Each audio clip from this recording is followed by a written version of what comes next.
Hi guys, thanks for joining me for some moments of mindfulness. So I'm curious, how have you been doing with paying it forward? Have you been able to notice lots of ways that you can perform random acts of kindness? I hope so. Have you been able to work with a group of people to make a big impact for someone or for our environment? I hope so. There's still time if you haven't. You can do it at any time.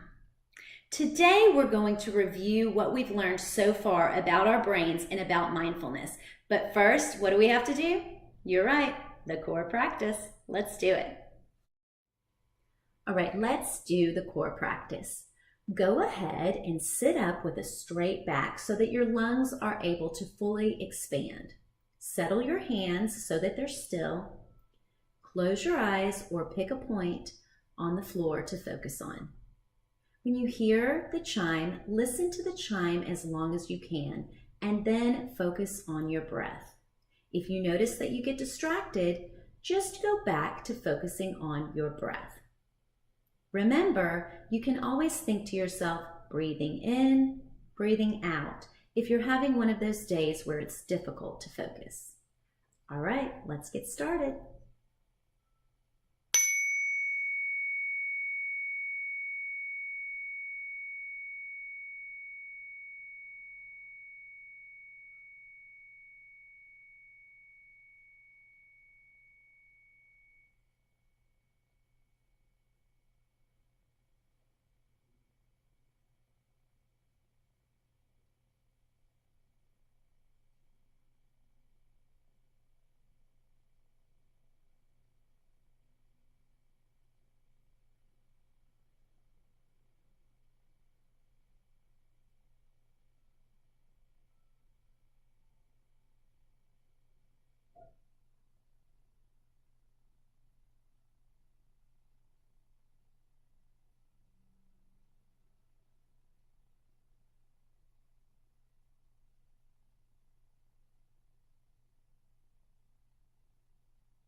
Okay, so let's review what we know about mindfulness. Remember that mindfulness is all about just noticing what is going on in our brain. Throughout the day, different parts of our brain are activated and it affects how we perform. It affects whether we're able to learn and whether we're able to make great decisions. Remember, we have our amygdala, which is like our security guard. Our amygdala keeps us safe all the time. Our amygdala is what alerts us if we smell smoke and there might be danger.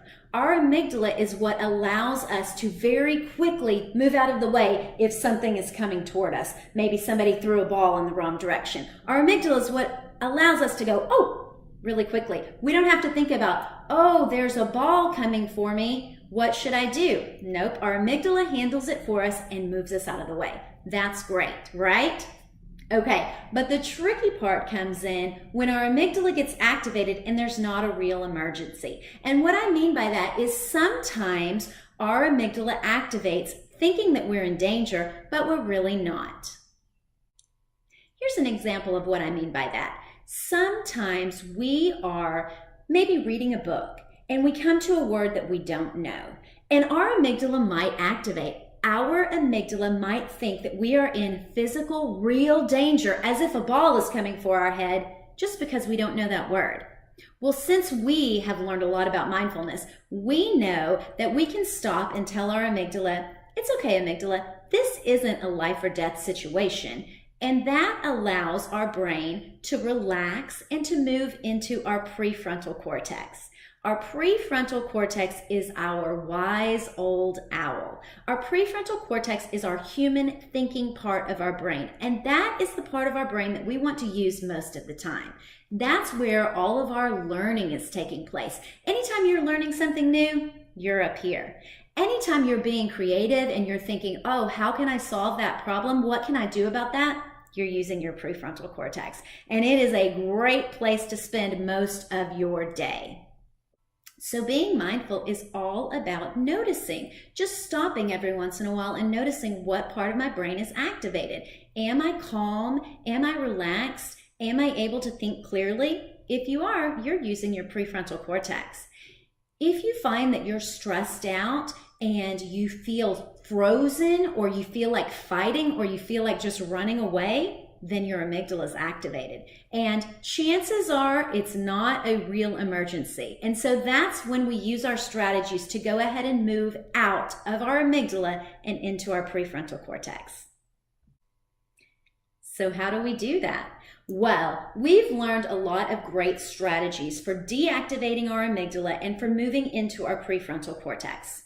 One of them is simply just to stop and take 3 deep breaths. When you stop and you focus on your breath,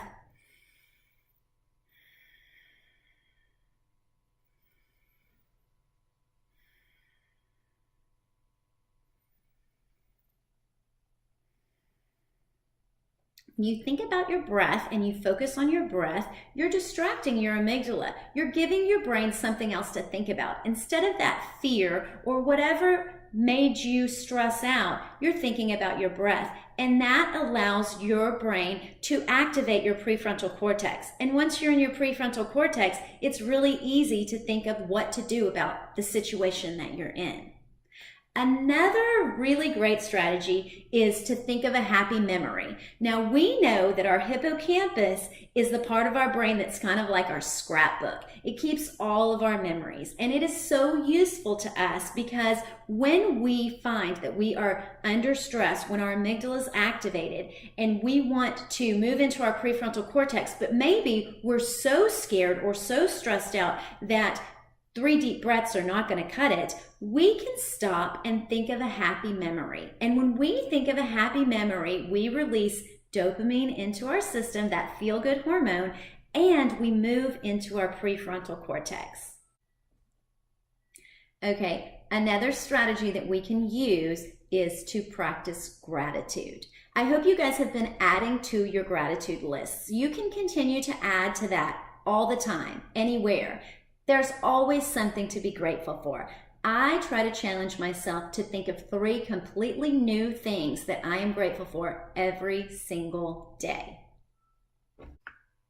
So being mindful is about paying attention to what's going on in your brain. What are your thoughts?